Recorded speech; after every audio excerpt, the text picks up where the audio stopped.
En général, quand vous avez une pensée à hauteur d'homme, vous avez envie de penser que le monde a un sens et vous avez envie de construire une téléologie. Soit parce que vous croyez en Dieu, soit parce que vous donnez une finalité par la science aux choses, mais vous avez le goût de la téléologie, vous avez le goût de la finalité, vous avez le goût de penser que le monde fonctionne comme vous-même fonctionnez dans la vie, c'est-à-dire en vous donnant des buts.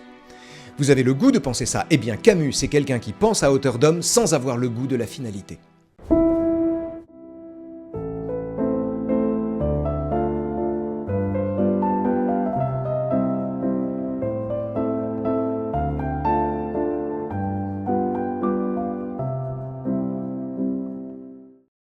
Bonjour à tous. Un mot pour remercier ceux qui nous soutiennent financièrement. C'est grâce à vous que le projet fonctionne, qu'on peut continuer d'aller de l'avant, d'approcher des gens et de se projeter à long terme dans ce projet-là. Si vous voulez nous soutenir justement, vous pouvez vous abonner de façon totalement gratuite au projet, mais vous pouvez aussi vous abonner sur Patreon, également sur YouTube. Il y a 2 options qui s'offrent à vous. Patreon, le lien est dans la description. YouTube, vous allez juste en bas comme ça parce que vous êtes abonné, mais vous avez aussi rejoindre, se joindre, vous pesez là-dessus et dans les 2 cas, ça vous donne accès aux épisodes 3 semaines d'avance sans publicité ainsi qu'à du contenu exclusif. Sinon, à mardi prochain. Merci. Vous gérez une PME et vous avez l'impression que vos outils numériques ne travaillent pas assez fort pour vous? Vixam Service Conseil, c'est l'équipe qui change ça. Basés à Montréal, ils accompagnent les PME québécoises dans leur transformation numérique grâce à des outils Microsoft pour gérer vos ventes, automatiser vos tâches du quotidien et prendre de meilleures décisions grâce à vos données. Et avec Microsoft Copilot, l'intelligence artificielle s'intègre directement dans vos processus d'affaires pour que votre équipe travaille plus vite, plus intelligemment, sans tout réapprendre.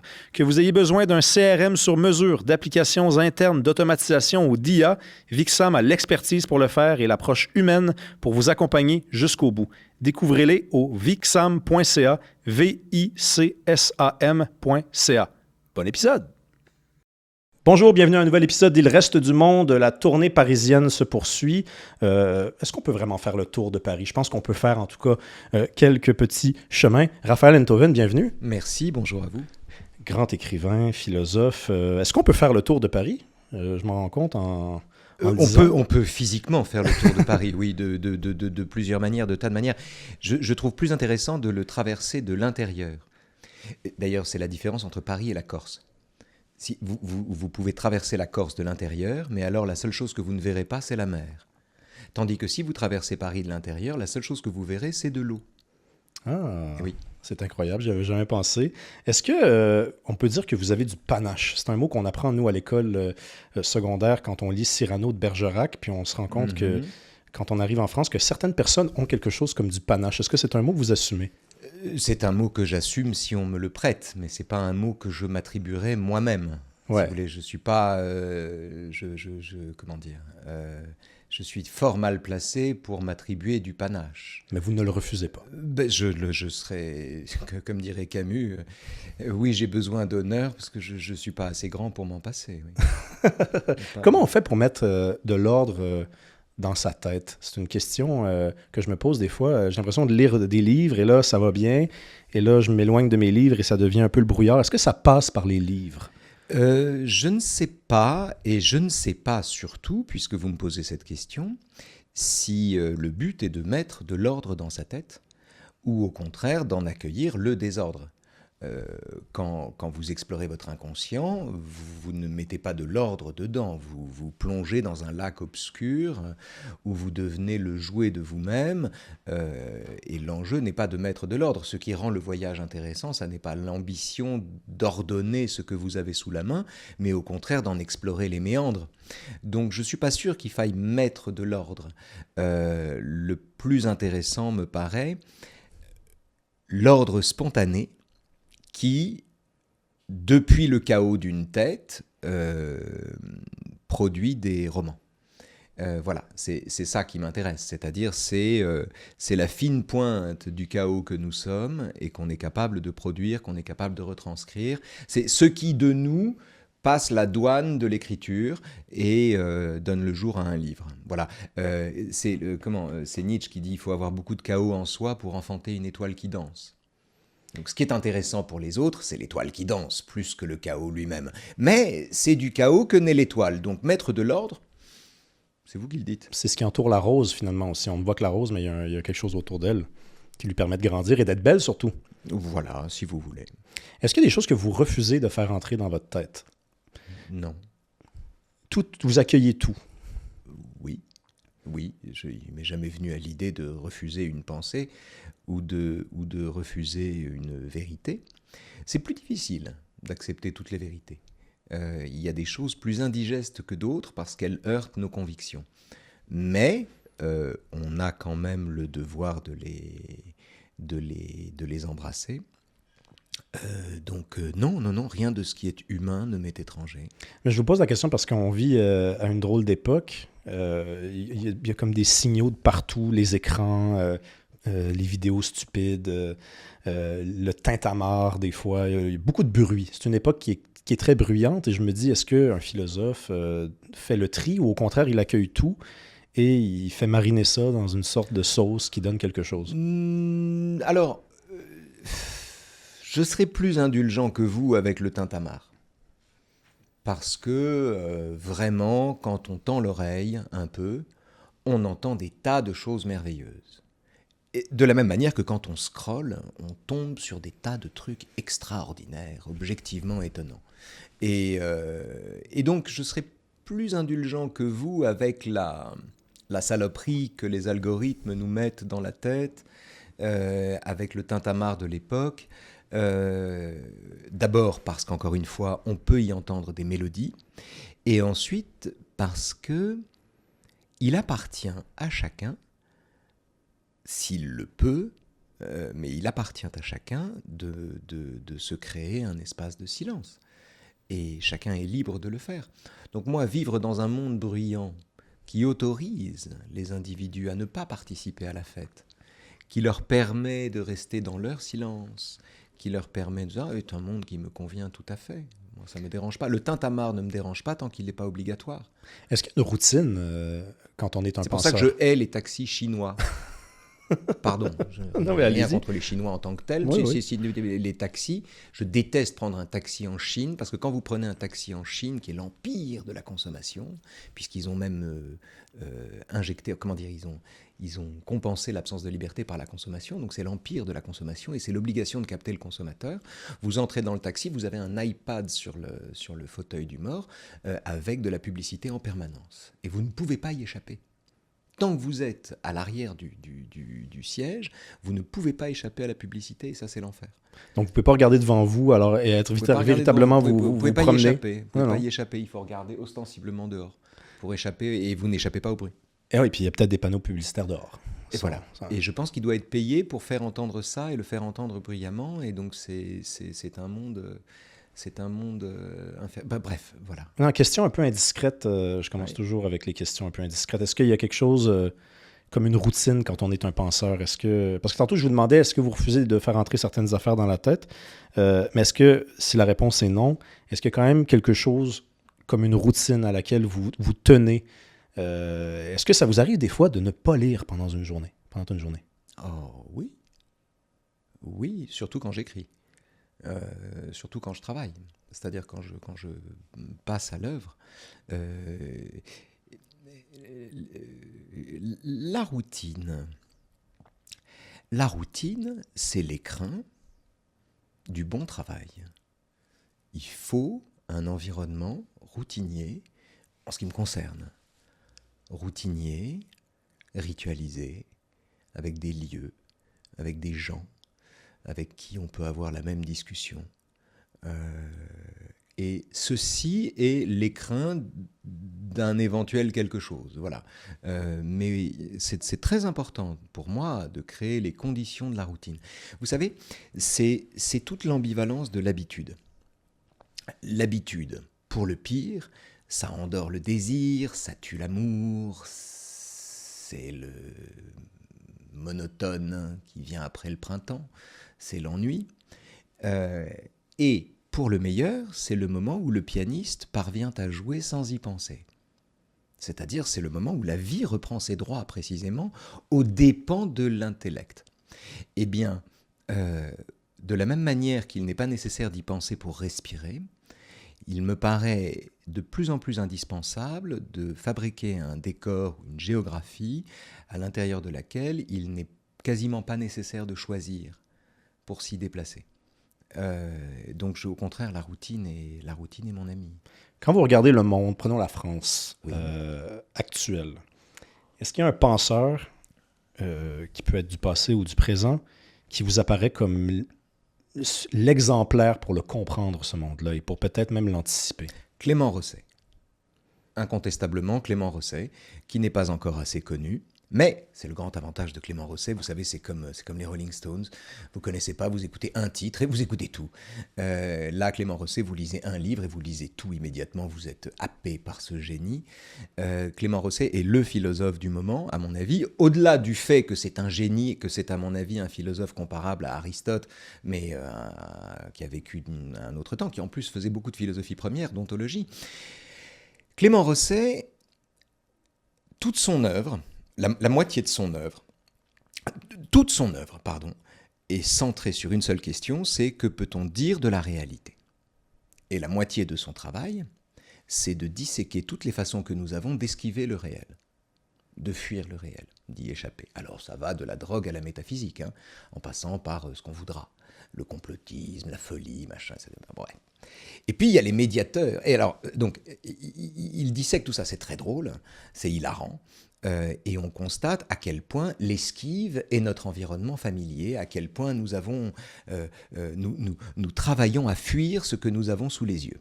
C'est tout le problème de l'humanité. Bon, il l'identifie comme ça, c'est hilarant. Et la deuxième partie de Rosset de son œuvre consiste à se pencher sur ce qu'on peut dire du réel quand on l'a vraiment sous les yeux. Et c'est là que malheureusement les mots manquent. Mais c'est là que la poésie ou la musique prennent le relais de la philosophie. Et la pensée de Rosset, qui est un obsessionnel de la réalité, est de salubrité publique dans un univers dont la constante, l'invariant, le point commun est la victoire du désir sur le réel. Nous vivons l'époque de la victoire du désir sur le réel. Pendant longtemps, il y a eu un match entre le désir et le réel, et il y avait match, parce que de temps en temps, on disait « ben non, la vérité, c'est ça, et quoi que vous vouliez penser, etc. etc. » Mais aujourd'hui, si on a envie de penser que la Terre est plate, on peut s'entourer de gens qui pensent la même chose, donc même ça est imperméable à toutes sortes de démonstrations. Donc nous vivons la victoire du désir sur le réel, et donc aucune lecture ne me paraît plus salutaire que la sienne, dans une époque dont le symptôme numéro 1, c'est ça, le gouvernement du souhaitable, la victoire du désir sur le réel, le désir de croire en somme. Mais c'est un monde qui est inquiétant quand même. Ou c'est un autre monde et il faut renoncer à l'ancien et accepter le prochain. C'est un autre monde certainement, puisque les gens sont différents, mais c'est pas un nouveau monde. C'est pas un nouveau monde. La différence entre ce monde-ci et les mondes qui le précèdent, et la raison pour laquelle on peut marquer une sorte de rupture autour de l'an 2000 et de l'arrivée véritable d'Internet, la différence, c'est que le désir est désormais dopé de tant de moyens, par tant de moyens, nanti de tant de possibilités, qu'il est aisé de se fabriquer une bulle à l'intérieur de laquelle la réalité n'entre pas. Ce qui fracture les sociétés démocratiques. Ce qui fracture les sociétés démocratiques et qui paradoxalement cimente les sociétés autoritaires. Puisque les sociétés autoritaires vivent précisément, ont appris à domestiquer l'intériorité des individus. Pendant très longtemps, l'intériorité des êtres était opposable aux tyrannies. C'était le roi et l'oiseau, si vous voulez, l'oiseau comme métaphore de l'intériorité, de l'intime, sur lequel le tyran n'avait pas de prise.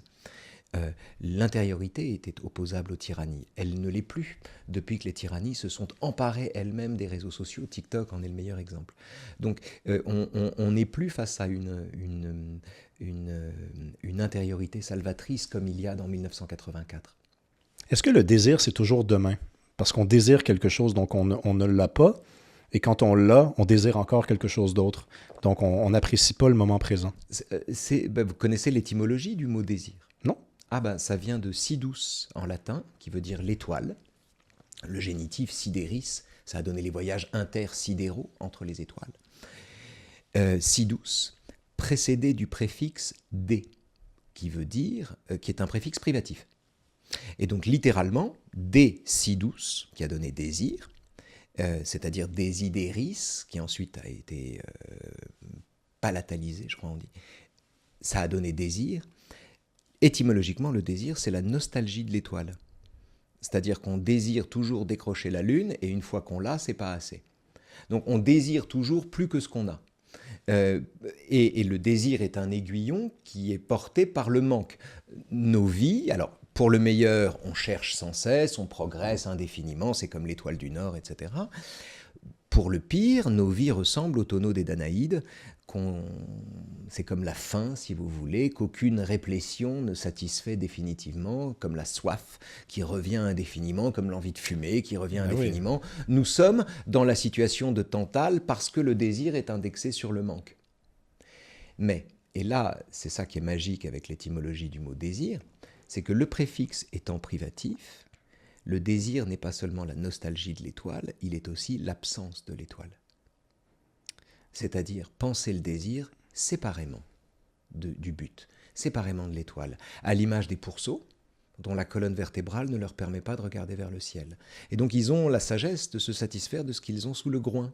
C'est le désir par excès. Mais si vous aviez dit, par exemple, que dans l'étymologie de désir, il était question d'un fleuve, je serais encouragé, je vous dirais un fleuve, ça se rejoint. Un jour, on est rendu. Une étoile, on ne peut que la poursuivre. C'est la raison pour laquelle l'absence de l'étoile me paraît autrement plus féconde que la nostalgie de l'étoile, en ce qui me concerne. Mais ce sont deux décisions fondamentales, parce que la première a donné le jour à toute la métaphysique, et la seconde a donné le jour au matérialisme.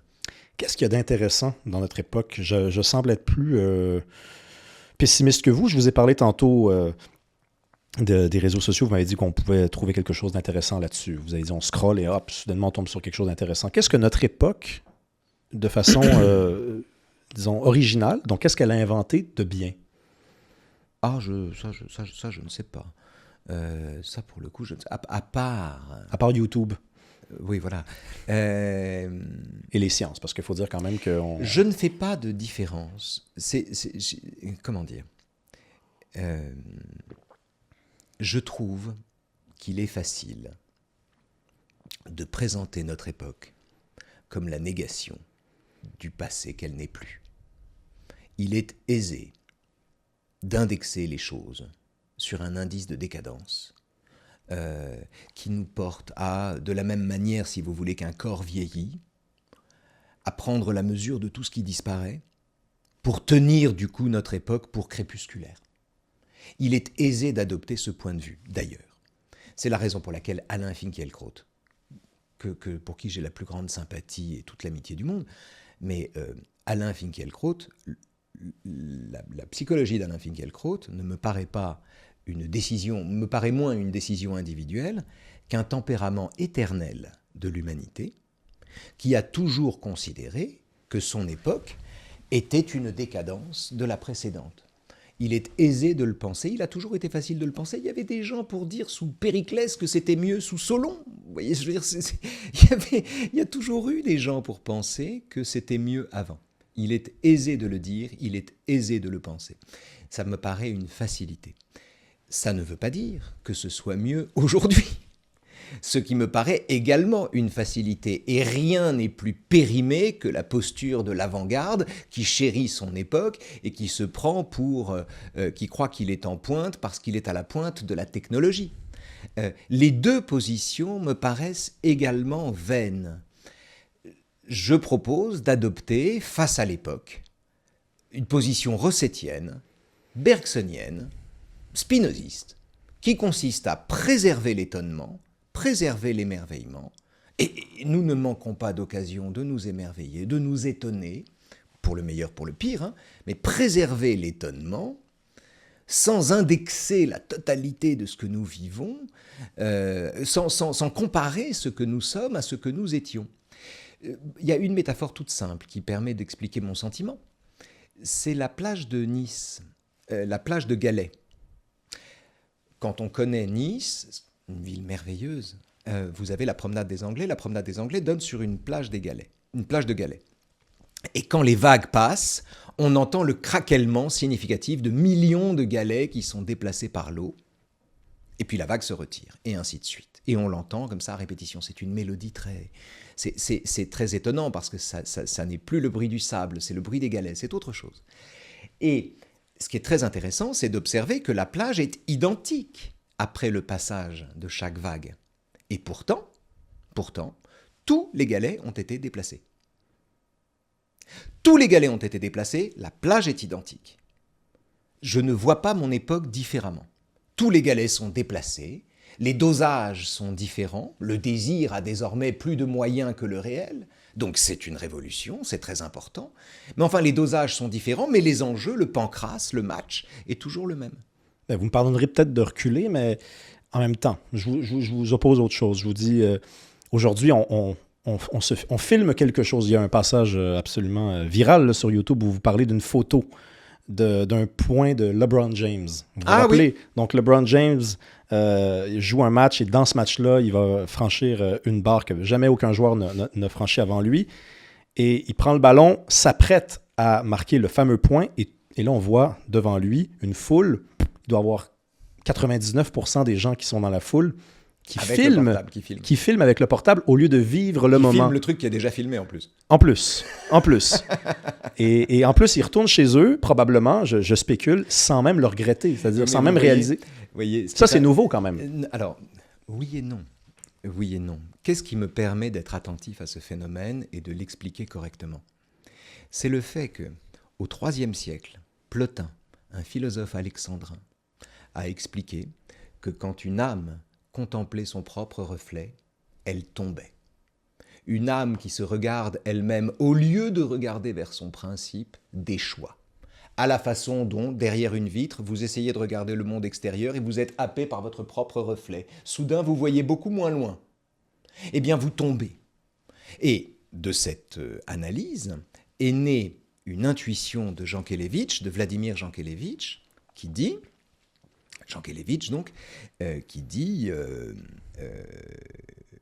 que la conscience que nous prenons de notre propre activité nous sert d'obstacle. Si un funambule se demande ce qu'il fout sur son fil entre deux immeubles, il tombe.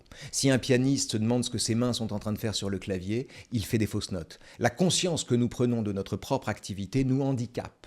Et donc il plaide en faveur de la nescience, qui est l'équivalent plotinien de regarder vers son principe au lieu de se regarder dans la glace. Et moi j'ai ces textes en tête. J'ai ces textes en tête quand on me montre des gens qui, au lieu de regarder l'action, se filment l'action pour pouvoir la revoir ensuite. C'est-à-dire interposent entre eux et l'action le filtre de la vision elle-même. Et j'ai ces textes en tête et on me présente cette image. Or, le premier texte dont je vous parle date du IIIe siècle. Plotin, c'est le IIIe siècle, après Jésus-Christ, mais IIIe siècle. C'est vous dire si... je ne sais pas si les phénomènes sont si nouveaux. Il est vrai qu'avant, personne n'avait de smartphone, donc c'était plus difficile de filmer le truc. Mais on devait trouver autre chose. Est-ce qu'on se parlait davantage? C'est possible. Mais ce que je veux dire, c'est que ce qui permet de le comprendre est beaucoup plus vieux que le phénomène lui-même. Oui, mais on revient donc le même galet et la même plage, finalement. Voilà. Mais un autre penseur qui dit à peu près la même chose que vous, puis c'est pas étonnant que vous lui ayez consacré un livre, c'est Camus. Camus, dans La Peste, nous rappelle à quel point tout est une répétition tout le temps. Quand la peste survient, l'être humain se dit « Waouh, on n'a jamais vécu ça », mais ça va revenir, et ça revient, et ça revient. C'est même plus fort que ça dans La Peste. À un moment, il parle de cette lente monotonie qui leur servait d'amour, ou de l'obstination monotone qui leur servait d'amour. Je crois que c'est ça l'expression.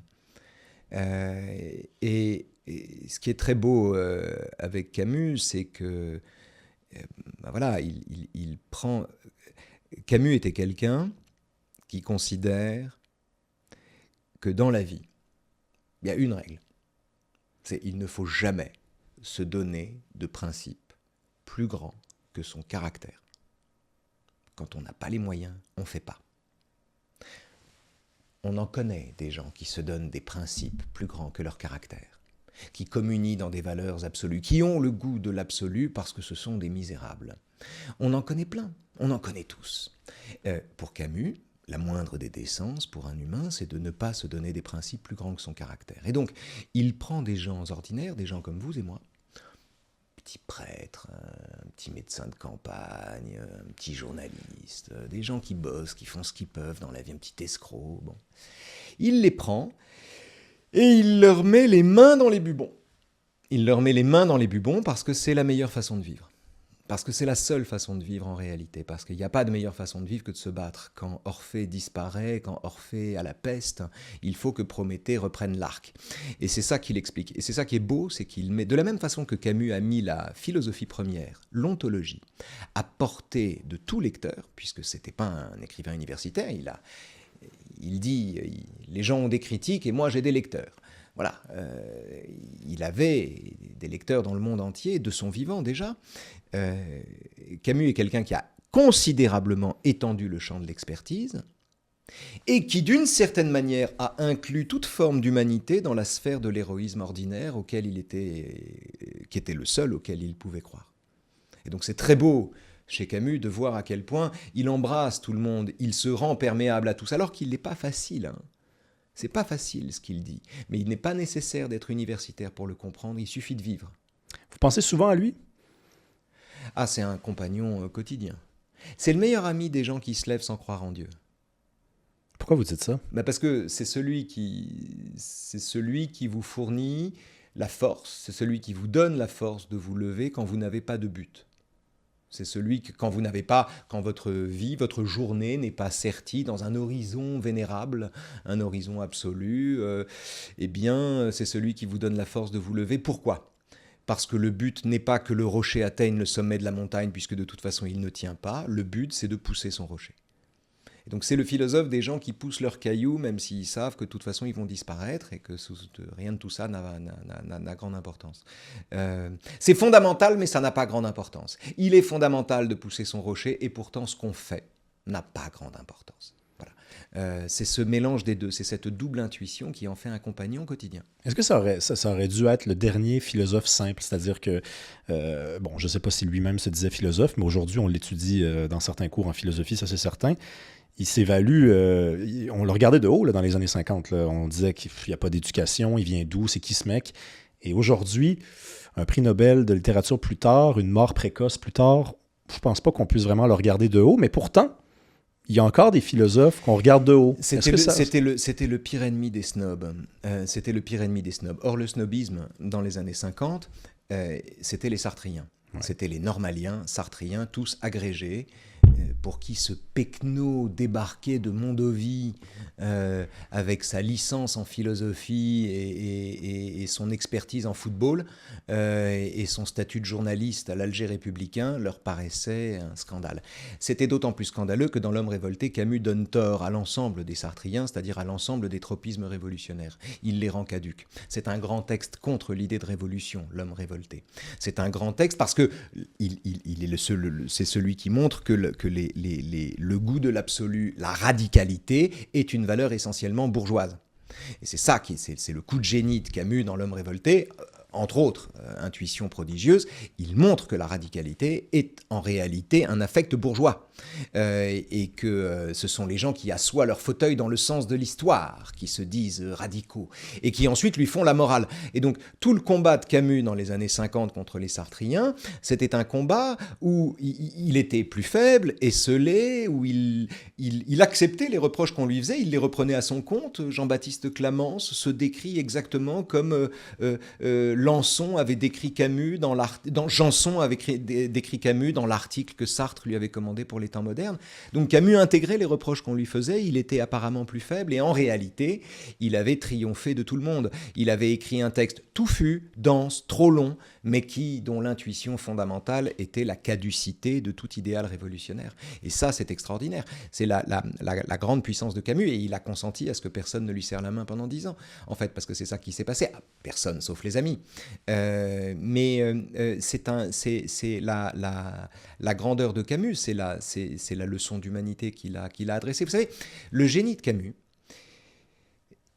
c'est qu'il déploie une ontologie tout à fait nietzschéenne, où le monde n'a pas de sens, et où c'est une mesure de l'énergie de savoir jusqu'où on peut supporter d'y vivre. Donc c'est une ontologie tout à fait nietzschéenne, c'est un monde qui n'a pas de sens.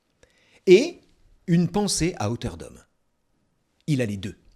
En général, quand vous avez une pensée à hauteur d'homme, vous avez envie de penser que le monde a un sens et vous avez envie de construire une téléologie. Soit parce que vous croyez en Dieu, soit parce que vous donnez une finalité par la science aux choses, mais vous avez le goût de la téléologie, vous avez le goût de la finalité, vous avez le goût de penser que le monde fonctionne comme vous-même fonctionnez dans la vie, c'est-à-dire en vous donnant des buts. Vous avez le goût de penser ça. Eh bien, Camus, c'est quelqu'un qui pense à hauteur d'homme sans avoir le goût de la finalité. Et ça, c'est majeur. C'est majeur parce que d'abord, c'est profondément singulier. Et c'est la raison pour laquelle, comme il parle à hauteur d'homme, tout le monde peut le lire, et comme il ne raconte rien qui rassure et qui mente, tout le monde est instruit en le lisant. Camus, c'est fondamental. Mais est-ce que d'ailleurs, c'est pas précisément ça qui déplaisait à la bande à Sartre et aujourd'hui à d'autres, peut-être, vis-à-vis d'autres penseurs qui pensent à hauteur d'homme, c'est l'idée que la philo n'appartient pas à l'homme, à l'homme ordinaire. C'est-à-dire, est-ce que pour certaines personnes encore aujourd'hui, et vous en seriez peut-être la preuve puisque vous décidez de rendre comestible la philosophie, est-ce qu'il n'y a pas encore ce vieux Roland-là aujourd'hui, de l'idée que la philo, c'est la verticalité, c'est plus haut et on regarde par en bas? Je crois pas, parce que justement, Sartre est aussi celui dont le génie très particulier est d'avoir écrit des romans qui sont lisibles par tous et qui, à bien des égards, nous édifient aussi. Quand vous lisez La Nausée, vous faites une expérience incroyable, vous lisez un texte fou qui, en réalité, décrit votre vie quotidienne parfaitement. Donc non, le magistère de Sartre ne reposait pas sur une verticalité professorale, d'ailleurs il n'était pas prof. Le magistère de Sartre reposait sur sa capacité à incarner le désir de révolution que chaque homme porte en lui. Il a su préempter les différentes expressions d'un tel désir, il a su incarner ce désir par sa personne. Et il a su capter ça, et il s'est fait le prophète de son propre propos, tombant par là même sous le coup des accusations, entre guillemets, qu'il formule dans L'être et le néant sur tous ces gens qui sacrifient le néant, c'est-à-dire la liberté, à l'envie de se chosifier, à l'envie de devenir quelqu'un. Et Sartre est devenu quelqu'un. Et ce qui est beau avec Sartre, c'est que Sartre est directement opposable à lui-même. Le Sartre de L'être et le néant est un antidote au Sartre plus tardif. Alors que Camus, lui, n'est jamais opposable à lui-même. Il n'a jamais eu d'effort à faire pour être opposable à lui-même. Il a appris à penser sous le soleil et basta. Est-ce qu'il y a une femme que vous me suggéreriez comme écrivaine? À chaque année, je prends une résolution. Je me dis, je vais lire une femme au grand complet. Philosophe ou... oui, philosophe, par exemple. Mais avez-vous lu Simone Veil? Ah, non. Mon Dieu. Mais alors, quand vous la lirez, vous allez être sidéré de ne l'avoir pas lue plus tôt. C'est absolument... Veil avec un W, là. On parle bien voilà, de celle-là. Tout à fait. C'est la philosophe. C'est la philosophe et non pas la femme politique. Est-ce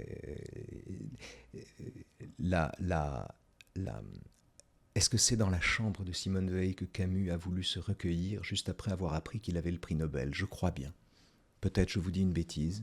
Je parle sous le contrôle des gens qui le savent mieux que moi. C'est la femme la plus passionnément sincère qui soit. Elle n'a transigé sur rien. Elle n'a transigé sur rien, sa démarche et ses écrits sont l'expression parfaite de sa sincérité. Il faut bien comprendre que c'est le seul trésor auquel on ait véritablement accès. La vérité, elle est hors d'atteinte. La sincérité, elle dépend de soi. Et ce qu'a produit Simone Veil, ce qu'elle est capable de penser à force de ne pas tricher, est absolument bouleversant. Donc vous allez être émerveillé. Mais est-ce qu'il y a quand même un enjeu, des fois...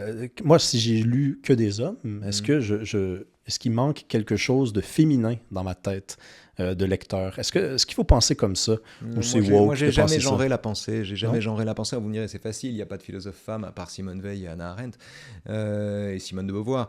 Mais c'est pas vrai. D'abord, il y en a d'autres. Et puis ensuite, moi, j'ai jamais genré la pensée.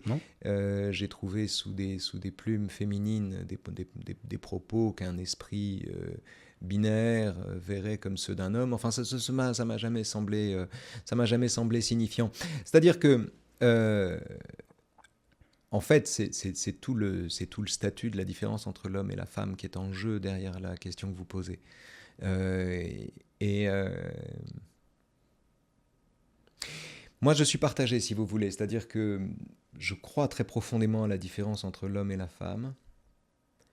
Et rien ne m'amuse autant que le rêve de d'Alembert de Diderot, dans lequel il explique que le sexe féminin n'est qu'un sexe masculin qui s'est effilé, et que le sexe masculin n'est qu'un sexe féminin qui a grossi. Autrement dit, où il réintroduit un principe de continuité, et où il explique que homme et mâle sont deux choses différentes. Rien ne m'amuse autant que la recherche du temps perdu, où la plupart des personnages n'ont pas le destin qui correspond à la forme de leur sexe. Le baron de Charlus est une femme, Albertine est un homme, dit-on, Alfred, etc., etc. Et d'autres personnages, Monsieur de Vaugoubert est une femme, Madame de Vaugoubert est un homme, etc., etc. Les gens n'ont pas la sexualité qui correspond à la forme de leur sexe. Donc je suis partagé là-dessus. Mais est-ce que vous avez un semblant de réponse, c'est-à-dire, vous dites, il y a une différence entre l'homme et la femme, c'est quoi la différence? Voilà, c'est ça. Vous n'êtes pas rendu plus loin? C'est ça la question. Non. C'est ça la question. Faut-il situer la différence dans la sexuation? Faut-il situer la différence dans un style littéraire, dans une forme d'esprit? Faut-il essentialiser les façons dont les femmes ont essayé de se défendre? Faut-il la situer dans l'inégale répartition des forces, mais qui est inversée à loisir et à l'envie dans maints exemples? C'est extraordinairement difficile de la situer, et ça l'est d'autant plus quand on en a l'intuition, c'est-à-dire quand on a en soi une tendance profonde à dire ça c'est un truc d'homme, ça c'est un truc de femme, on est contredit en permanence par la réalité. Et donc c'est très intéressant de mettre cette tendance à l'épreuve de sa contradiction. Alors maintenant, dans la négation du sexe, il y a des choses tout à fait délirantes. L'accusation aujourd'hui de transphobie est une accusation qui peut tuer, un peu comme l'accusation d'islamophobie. Donc c'est un sujet extraordinairement dangereux. Mais peu importe, c'est la raison pour laquelle il faut mettre les pieds dedans. Mais moi, je me situe ailleurs, là. Je vous décris la tension interne entre quelqu'un qui croit à la différence entre l'homme et la femme, mais pour qui la conquête du droit, c'est pas la conquête de la différence, c'est la conquête de l'indifférence. Est-ce que ça se peut trop penser? Vous donnez l'exemple de transphobie, vous dites que c'est un délire, des fois on utilise ces mots-là qui, à charge, ils peuvent saccager la réputation de quelqu'un. Aujourd'hui, on se pose des drôles de questions, je trouve. Qu'est-ce qu'un homme, qu'est-ce qu'une femme? On se pose cette question-là. C'est pas une mauvaise question. Ben, écoutez, c'est pas une mauvaise question, c'est une question intéressante. Si l'un des bénéfices de l'époque, c'est quand même de nous le montrer. Encore une fois, le premier texte révolutionnaire dans cette histoire, c'est la recherche du temps perdu. Et c'est au début de Sodome et Gomorrhe. On est au début de Sodome et Gomorrhe et le narrateur est dans la cour de l'hôtel de Guermantes. Il est caché, on ne le voit pas, et il y a le giletier Jupien qui sort, et il voit arriver le baron de Charlus. Et le baron de Charlus et le giletier Jupien qui ne se connaissent pas, se reconnaissent aussitôt, se reconnaissent immédiatement, et à partir de là, il y a toute une scène de séduction qui s'ensuit, qui est une merveille de la littérature, qui est un truc incroyable. Mais, juste avant ça, il y a un beau soleil, l'air est doux, le narrateur est là, il n'y a pas de bruit. Et le baron de Charlus, baigné de soleil, retire de son visage la rigueur, l'austérité du grand seigneur qu'il affiche en toutes circonstances, les airs maussades ou les airs grognons ou les airs furieux de Charlus. Il a retiré tout ça, il l'a remplacé par l'aménité d'un bon sourire. Et à l'instant où il voit ce bon sourire, il se dit, mon Dieu, ce à quoi me faisait penser le baron de Charlus, c'était à une femme. Et un peu plus loin, il décrit la scène de séduction entre Charlus et Jupien qui ne se connaissent pas, mais qui se mettent à prendre des mines, à faire saillir leur derrière, à faire des trucs extraordinaires, l'un pour l'autre comme ça, jusqu'au moment où ils se rencontrent et ils copulent. Et il dit, je compris alors pourquoi il me faisait penser à une femme, c'en était une. C'est un des plus beaux textes de la littérature française. Et j'invite mon camarade Finkielkraut, j'ai jamais eu cette discussion avec lui, mais il faudrait qu'on l'ait. Euh, c'est un plaidoyer en faveur de la théorie du genre. Vous pensez? Parce que vous êtes philosophe. Un philosophe, ça pense, et des fois, ça pense au carré, et ça voit des choses que... Mais moi, j'adore épouser toutes les idées pour finalement, dans mon harem, me choisir une favorite. Vous voyez, donc c'est comme ça. Je me suis fait un harem idéologique où je goûte de temps en temps, selon les circonstances et selon les situations, tel ou tel système de pensée, avec naturellement des favorites, c'est-à-dire des idées avec lesquelles je couche plus souvent qu'avec d'autres. Voilà, ça c'est vrai. Ça c'est vrai. Mais je n'exclus personne. Tout le monde a sa chance.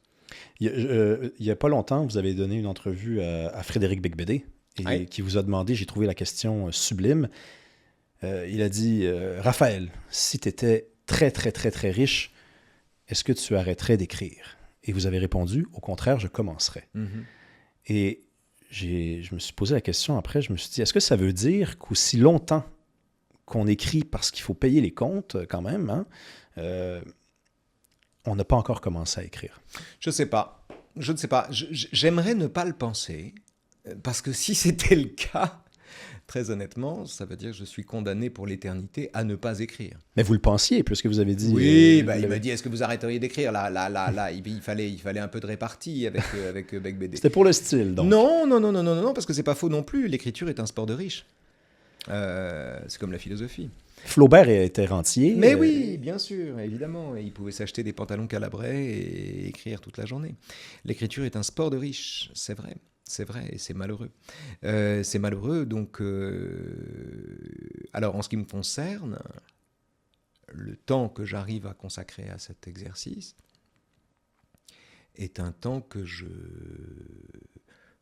réussis à fabriquer en jouant des coudes, et après m'être acquitté des obligations qui vont avec le fait d'avoir 5 enfants, si vous voulez. Voilà. Il y a aussi des choses qui sont...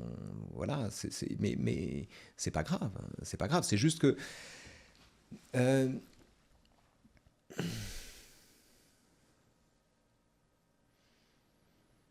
je pense pas un jour expérimenter l'écriture autrement que comme du temps volé. Peut-être, c'est-à-dire si j'ai par exemple devant moi une semaine sans enfant, etc., et que je peux partir quelque part et me mettre à bosser vraiment, etc. J'aurais l'impression de me mettre au travail véritablement, et je serais heureux de le faire, mais je vivrais ce temps-là comme une parenthèse. Et c'est vrai que j'écris à coup de parenthèse. Voilà. Mais peut-être que c'est... Est-ce que vous êtes posé la question à savoir si l'écriture serait différente à ce moment-là? Parce que vous imaginez un scénario comme celui-là... Je suis partagé entre le sentiment que, détaché des nécessités, je serais comme Michel de Montaigne dans sa librairie, comme un pacha, comme un seigneur, à pouvoir donner le jour à chacune de mes intuitions, ce serait merveilleux, etc. Donc on fait ce rêve éveillé. Je suis partagé entre le sentiment de cela et entre le sentiment que, dépourvu de l'aiguillon de la nécessité, dépourvu de la peur, privé de cette forme d'inquiétude, il n'est pas impossible que les mots s'aplatissent. Donc j'en sais rien en fait, j'en sais rien. De toute façon, ma condition n'est pas celle d'un rentier du tout, c'est celle d'un crevard qui fait ce qu'il peut, qui fait ce qu'il peut. Les temps d'écriture seront toujours perçus par moi comme autant de victoires sur la nécessité. Mais Montaigne qui dit quand je danse, quand je dors. Vous, quand vous écrivez, vous écrivez? Ah, mais ça, c'est le fond de la sagesse. Montaigne dit ça au chapitre 13 du livre 3, dans le chapitre sur l'expérience. Ça s'appelle « De l'expérience ». Et bien souvent, les chapitres de Montaigne, le titre des chapitres n'a rien à voir avec le contenu du texte. Mais ce chapitre-là, de l'expérience, parle véritablement de l'expérience. Pas que, mais beaucoup. Et toute l'expérience du monde, à l'issue des essais, culmine dans cette tautologie sublime. Moi, quand je danse, et quand je dors, je dors. Le but de tant de recherche, c'est d'être enfin le contemporain de soi-même. Ce qui n'a rien à voir avec la conscience de soi. Parce que la conscience de soi, il est aisé de le faire, il suffit de se regarder dans un miroir. En revanche, être le contemporain de soi-même, être tout à son action, quand on fait ce qu'on fait, que cette vie, que la vie entière se résume à cette tautologie, que toute sagesse tienne dans cette tautologie, ça me paraît une chose qu'il faut apprendre très tôt. Mieux vaut savoir très tôt que tout ce à quoi nous pouvons prétendre dans l'existence de mieux, c'est de danser quand on danse et de dormir quand on dort. Faut pas croire qu'on puisse faire mieux que ça. Mais déjà ça. Et vous qui avez 5 enfants, je dors peu. Oui, ça, j'en doute pas, mais je dors quand je dors. Vous êtes en contact avec leur parcours scolaire, là, ils sont jeunes. Est-ce que vous ne trouvez pas que c'est la chose... Pas si jeunes que ça, pas tous. Non, ben, en tout cas, enfin, ils ont été jeunes. Donc, oui, vous avez vu par quelle école ils sont passés, chose certaine.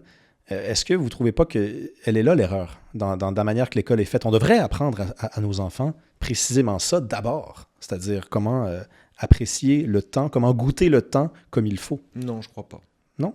Non, je crois pas. Je crois pas que le but de l'école ce soit ça. Je crois que le but de l'école, c'est d'apprendre à vivre en commun, d'abord, quand on est à la maternelle, et puis après d'apprendre à lire, d'apprendre à compter, puis d'apprendre à réfléchir, et puis de pas se tromper, de pas dire, de pas prendre son désir pour une loi des reins, et que le but de l'école est de transmettre une connaissance et d'indexer justement le fait de prospérer sur l'exercice de cette connaissance. Non, moi je suis très charitable pour notre système scolaire. Moi, le vrai danger de l'école aujourd'hui en France, c'est Samuel Paty, c'est l'islamisme. Le vrai danger de l'école aujourd'hui, c'est la difficulté pour un prof de philo de faire cours sur Dieu, par exemple, même si c'est plus au programme. Bon. Ce qui me paraît fou quand on y pense, c'est la difficulté de faire cours sur la République ou sur la laïcité ou sur l'affaire Dreyfus ou sur la Shoah.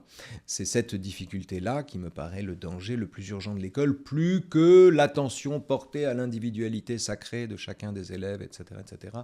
Non, je suis plutôt à l'ancienne. J'ai tendance à penser que, pour le coup, l'école a grand besoin de verticalité, a grand besoin de leçons, et a grand besoin de comprendre que l'élève n'est pas le prof. L'islamisme, puisque vous venez de toucher à ce sujet-là, moi j'habite au Québec et les échos que j'ai de la France sont des échos, on craint une guerre civile, on craint... Ben, il y a eu des attentats, là. Il y en a eu et franchement, j'apprenais hier à quelqu'un, c'est pas 10 morts, là, c'est 100, 200, ça y va par là. Vous vivez en France, vous êtes français. C'est un truc qui vous fout les jetons, comme vous dites, au quotidien, ça? En plus, vous êtes de confession juive. Non, alors la peur, on la connaît tous, puisque maintenant on apprend à vivre avec. Quand on a des amis qui ont été visés par ça, qui sont morts, ou bien qui vivent tout simplement sous protection policière depuis parfois plus de 20 ans, pour avoir dit des choses qu'il n'est pas illégal de dire. Quand on a ça, on apprend à vivre avec la peur. Ce qui est déjà terrible. Alors, en soi, c'est terrible. C'est-à-dire qu'on s'acclimate à la peur. On s'habitue à la peur. Mais que voulez-vous ? Le vrai péril en démocratie, c'est pas l'islamisme.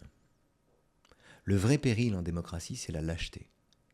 Le vrai danger, c'est la lâcheté. C'est pas la peur. C'est la peur de sa peur. Le vrai danger, c'est ça. Le vrai danger, ce sont les gens qui, après la mort de Samuel Paty, se sont opposés à ce qu'un parc porte son nom ou à ce qu'un collège porte son nom pour pas attirer l'attention. Le vrai danger, c'est des choses comme ça. Le vrai danger, ce sont les professeurs qui, quand Samuel Paty était menacé, ont dit quand même, il a commis une faute, qu'est-ce que c'est que cette histoire, sans se renseigner davantage. Le vrai danger, c'est ça. Le vrai danger, c'est l'égoïsme ordinaire des individus qui ne veulent pas d'emmerde. Personne n'est plus dangereux en démocratie que la personne qui ne veut pas d'emmerde, qui veut être tout tranquille. C'est la grandeur de la démocratie, de permettre d'être un connard, d'être aussi minable. La démocratie est grande parce qu'elle nous permet d'être petits. Elle nous permet d'être recroquevillés, elle nous permet... Vous n'irez pas en prison pour égoïsme. Vous n'irez pas en prison pour désintérêt. On ne vous punira pas pour ça si vous payez vos impôts, si vous respectez le code de la route, etc., etc. Vous n'irez pas en prison parce que vous ne ferez rien de mal. Donc vous n'irez pas en prison. Mais vous pouvez être un parfait connard sans aller en prison. La démocratie est grande parce qu'elle nous permet d'être petits. Mais si tout le monde est petit, si tout le monde est un parfait connard, si on ne s'engage pas, alors la démocratie disparaît. Le meilleur exemple qu'on puisse en donner, c'est les provocateurs.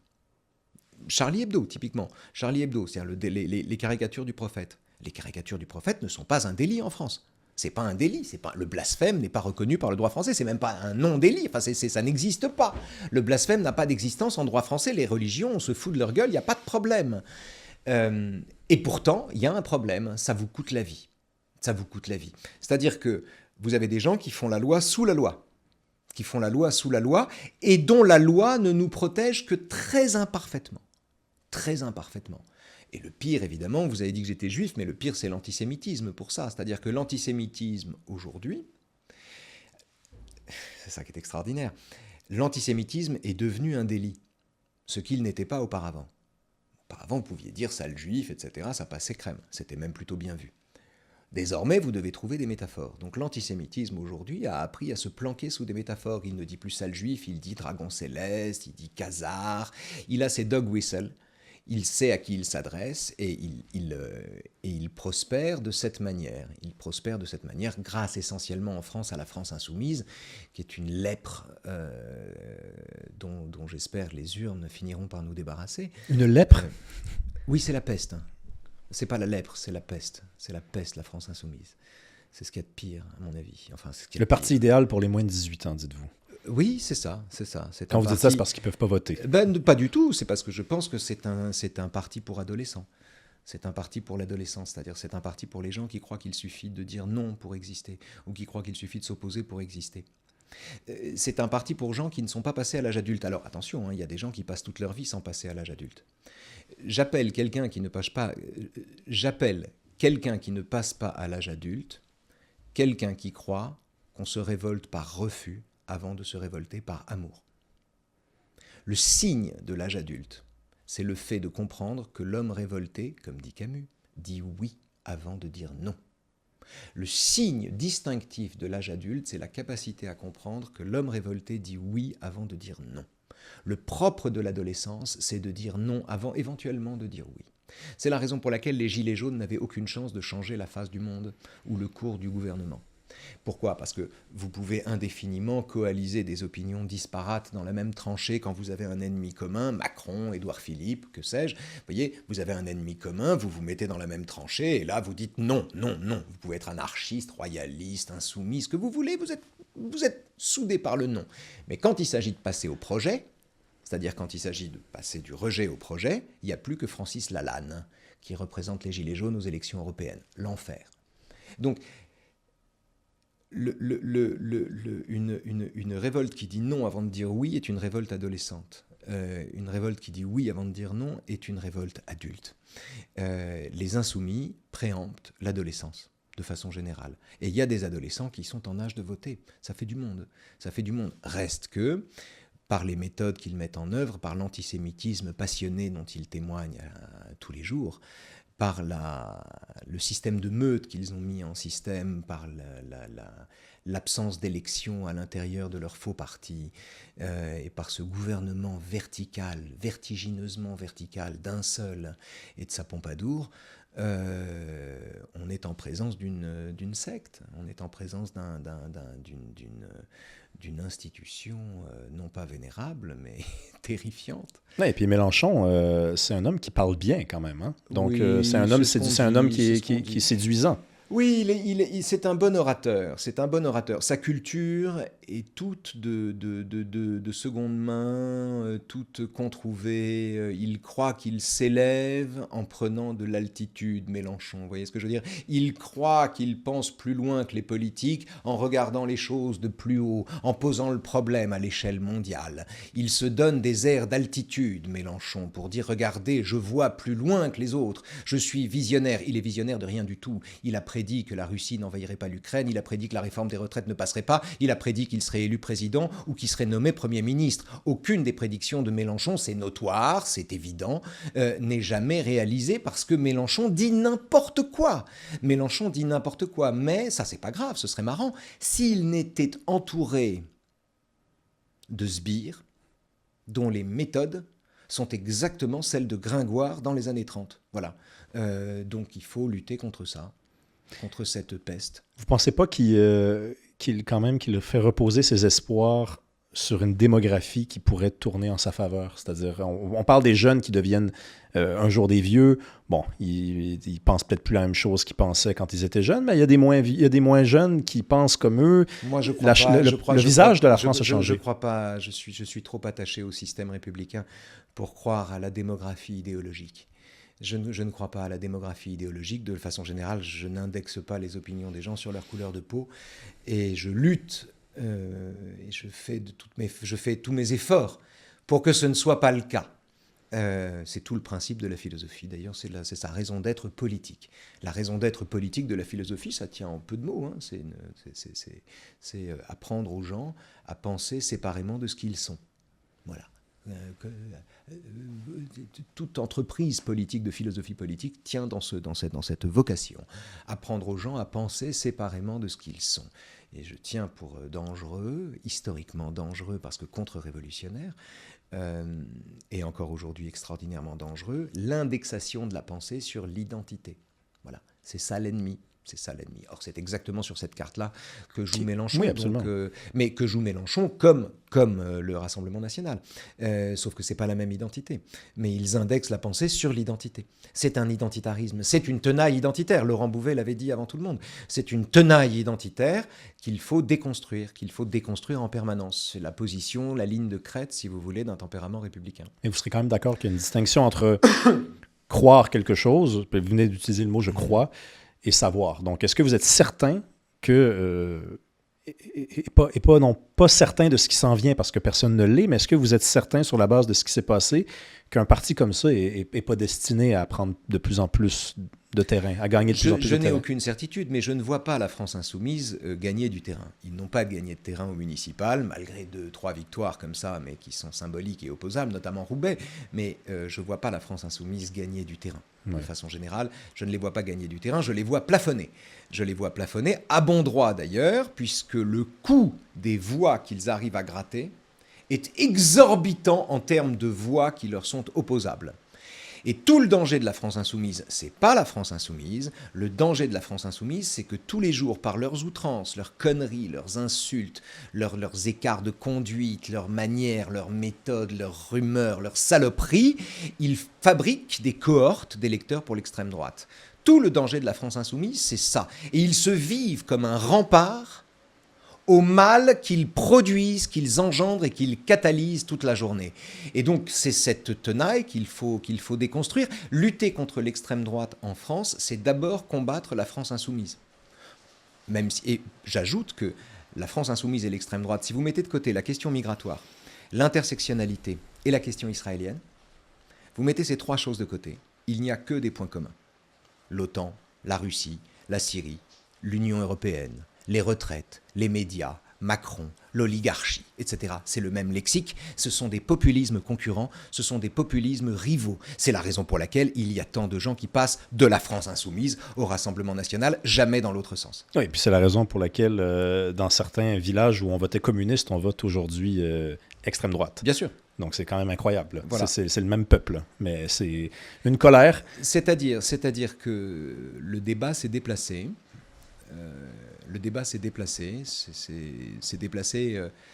Le paradigme droite-gauche a complètement disparu, à mon sens. Et quiconque tente de le ressusciter se condamne à un second rôle. Le paradigme droite-gauche a disparu, il a été remplacé par le paradigme de la clôture et de l'ouverture, tel que Bergson l'avait pensé dans les deux sources de la morale et de la religion. Hein. Société close contre société ouverte. Il voyait ça au XXe siècle. Et c'est ce que nous vivons. La question que les gens se posent aujourd'hui, c'est pas de savoir s'ils sont pour l'égalité ou pour la liberté. La question que les gens se posent aujourd'hui, c'est de savoir s'ils sont pour l'ouverture au monde ou bien le repli sur son précaré. Voilà. La question, c'est ça, la question que les gens se posent aujourd'hui. Et donc, la capacité à prendre le pouvoir dépend de la capacité à préempter ces questions fondamentales. Si vous préemptez le sentiment qu'il faut se replier pour survivre, vous avez une chance d'être élu. Et c'est ce que fait le Rassemblement national aujourd'hui. Si vous préemptez le sentiment que c'est en vous ouvrant au monde que vous vous donnez une chance parce que nous sommes un pays formidable, etc., etc., etc., vous serez le candidat des libéraux, vous serez le candidat des mondialistes, comme disent les autres. Mais le véritable dialogue est ça. Et ce dialogue est parasité aujourd'hui à l'Assemblée nationale par une gauche artificielle qui s'oppose à elle-même sur la question du nucléaire, sur la question de l'Ukraine, sur des tas de questions fondamentales parce que ces gens-là se détestent et qu'ils ne sont pas faits pour travailler ensemble.